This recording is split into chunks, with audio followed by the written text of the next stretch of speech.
Bagaimana sih sejarah dari kopi itu sendiri? Mau tahu? Yuk mari kita simak.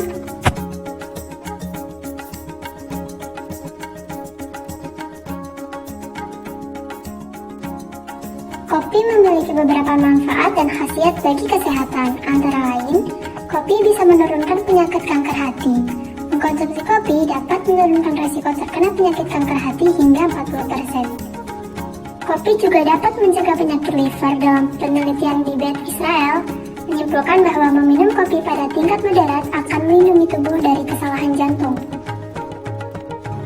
Terdapat berbagai macam jenis kopi, antara lain salah satunya ada kopi Arabica dan juga kopi Robusta. Dalam pengolahan kopi terdapat beberapa macam langkah. Yang pertama yaitu pemetikan. Kopi yang sudah dipetik sebaiknya langsung diolah dan tidak boleh didiamkan selama lebih dari 10 jam. Kopi yang sudah dipetik lebih dari 12-20 jam akan mengalami konversi kandungan gula dan menjadi alkohol, sehingga ini akan mengurangi cita rasa kopi. Untuk menghambatnya, buah kopi dapat direndam di dalam air bersih. Langkah selanjutnya yaitu sortasi. Dalam sortasi terdapat dua macam pengolahan, yaitu pengolahan kering dan pengolahan basah. Dalam pengolahan kering, tahapannya antara lain sortasi, pengeringan, huller, grinder, dan ayakan.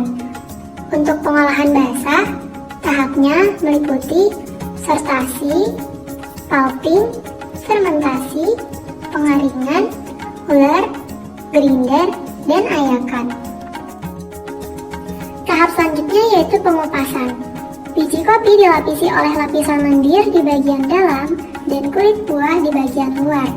Pada saat masak, keduanya mengandung jenis senyawa organik yang mudah terurai oleh mikroba. Senyawa tersebut antara lain gula, protein, dan air yang merupakan substrat mikroorganisme.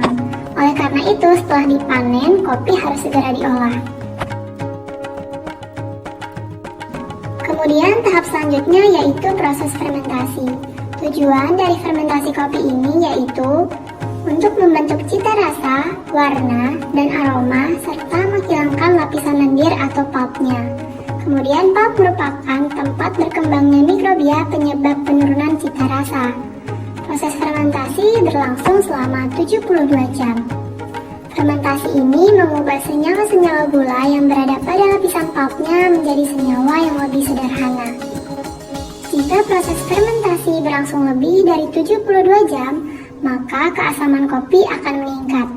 Hal ini disebabkan terbentuknya asam-asam laktat dan juga asam asetat yang lebih banyak sebagai hasil pemecahan gula selama proses fermentasi. Bila proses fermentasi tetap berlangsung, maka asam-asam alifatik akan berubah menjadi alkohol yang menyebabkan penurunannya mutu. Kemudian tahap selanjutnya yaitu pencucian. Pencucian setelah fermentasi bertujuan untuk menghilangkan seluruh lapisan lendir dan kotoran-kotoran. Selanjutnya ada tahap pengeringan. Biji kopi setelah dicuci dan tiriskan masih mengandung air sebesar 55%. Sehingga harus diturunkan kadar airnya mencapai 8-10% agar tahan selama penyimpanan. Karena pada kadar air yang rendah, mikrobia akan sulit untuk tumbuh. Pengeringan dapat dilakukan dengan cara penjemuran atau menggunakan pengering mekanis atau gabungan dari keduanya.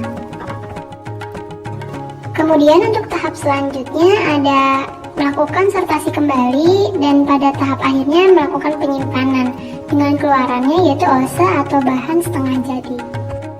Kemudian selanjutnya ada penyangraian.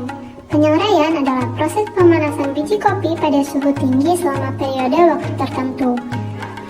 Kemudian selanjutnya ada pembubukan atau grinder. Tahapan hilir pengolahan kopi bubuk adalah pengecilan ukuran atau grinder.